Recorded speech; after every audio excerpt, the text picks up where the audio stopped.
Run the race that is set before you. I don't know about you, but when I heard those words, a big part of me wanted to say, really? Really? Run the race set before me? Really? What about having 5 minutes to sit and just be?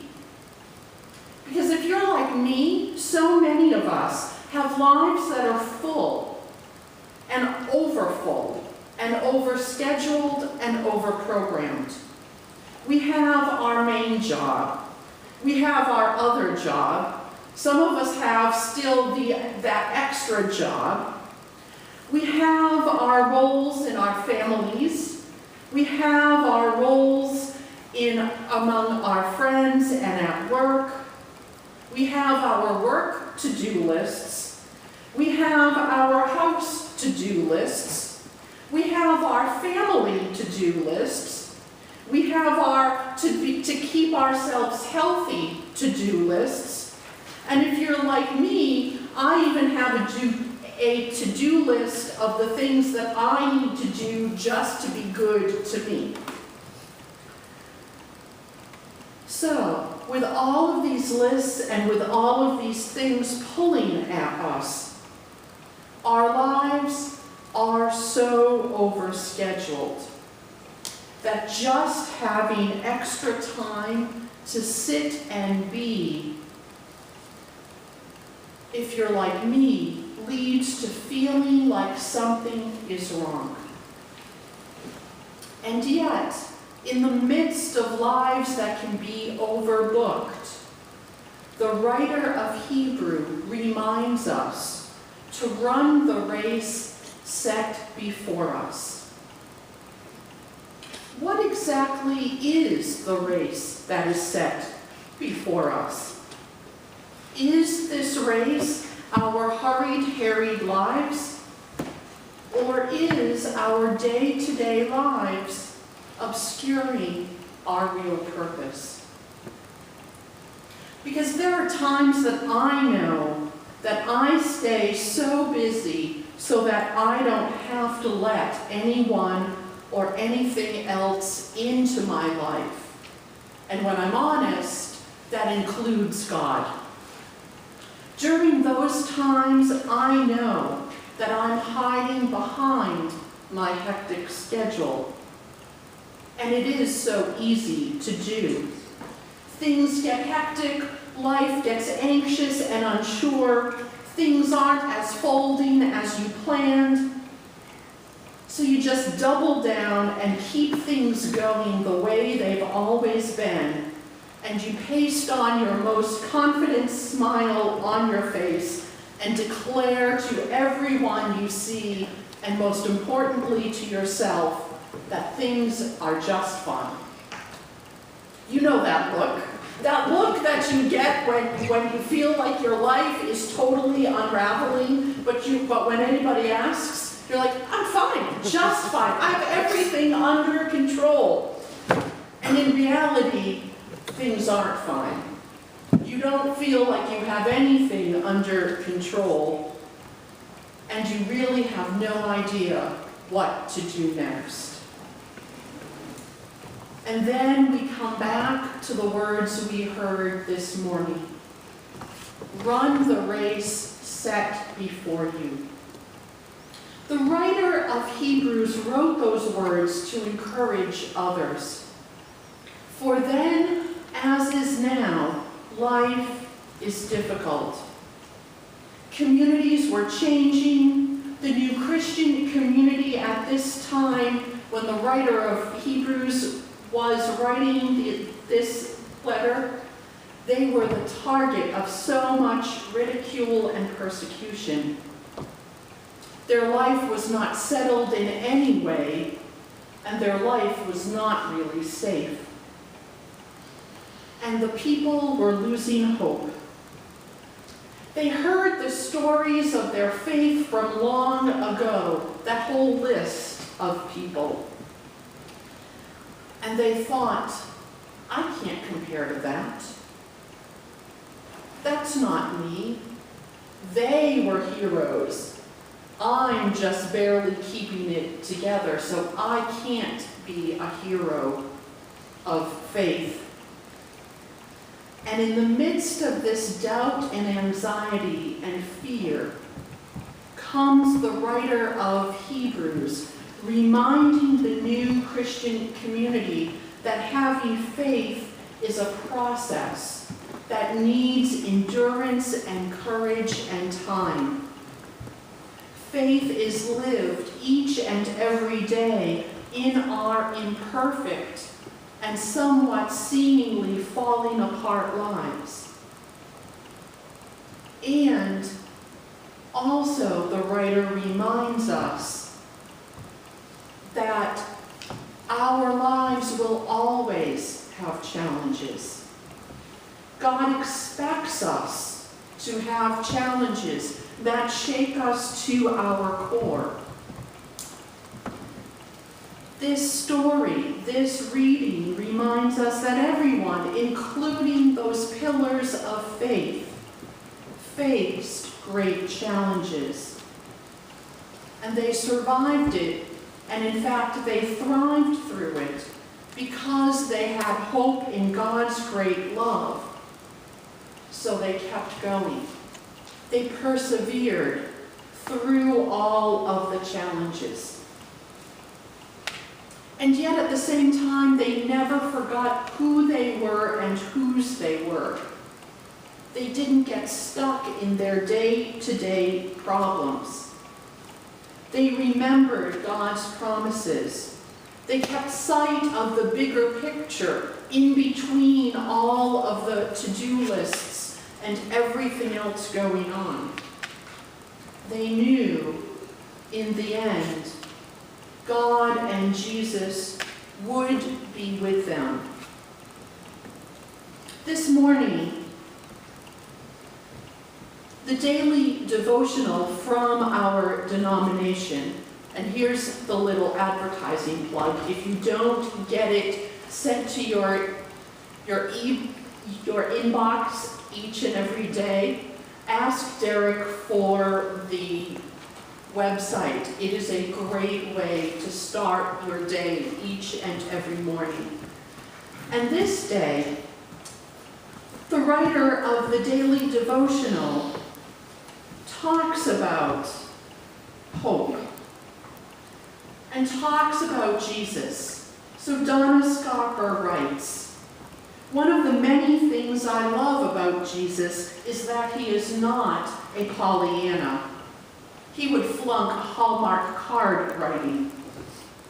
He is happy, but in that way that happy comes after sad. As Douglas Hall, a theologian from Canada, puts it, it is the permission and the commandment to enter difficulty with hope." And then she writes, permission, commandment, enter difficulty with hope. She continues to write and says, most of us enter difficulty with despair. And in the end, she writes that it is the despair that breaks us, not the difficulty itself. And in so many ways, isn't that true? Don't we do ourselves in when we face challenging times because we are anxious or scared of entering those times? We forget. We forget the most important thing that the writer of Hebrews wants us to remember. God is always with us. God always walks and journeys with us. We never journey alone. This is God's promise to us. This is what Jesus reminds us through his pain and his suffering and what he taught so much in his life and ministry. we do not travel the journey of our lives alone. God is always with us. And yet, it can be so hard to remember.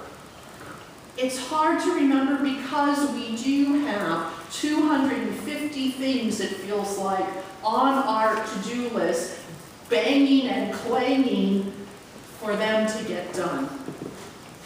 And it's so hard to hit the pause button on those lists and how we feel our lives have to be lived.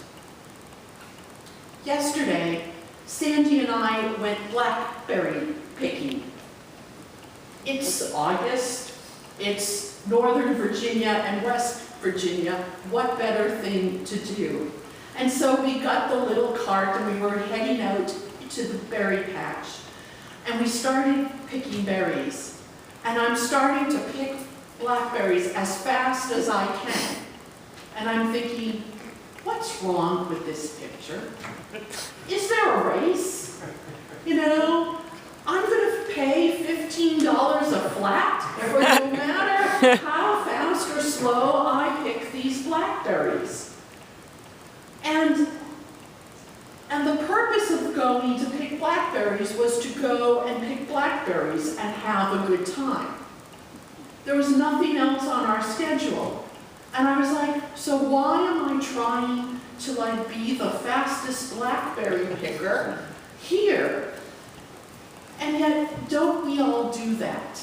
Even the stuff that we do to enjoy ourselves and our families, we seem to have to hurry through it. So I slowed down in my blackberry picking. So I started to look at how the blackberries form in the clusters, how the leaves tend to hide the best blackberries, how when you look through a blackberry bush into the sky, just how beautiful the green leaves play off the blue sky. And I remembered thinking, this is such a beautiful day. This is such a gift. But I had to work at that. I had to work at stepping back from my own need to be the fastest and best blackberry picker there was, to see God in that day and that moment. Because yesterday was one of those quintessential, gorgeous, beautiful summer days that we all talk about. And yet here I was trying to rush through it. We need to keep God's vision and God's big picture before us in the midst of lives that seem to be traveling at a speed we can barely keep up with. That, I think, is really what the writer of Hebrews is reminding his audience and us. Don't worry so much about keeping things all together in your way of doing it and your way of thinking about it. But let God take that anxiety and worry away so that you can experience the joy and hope that is each and every day of our lives.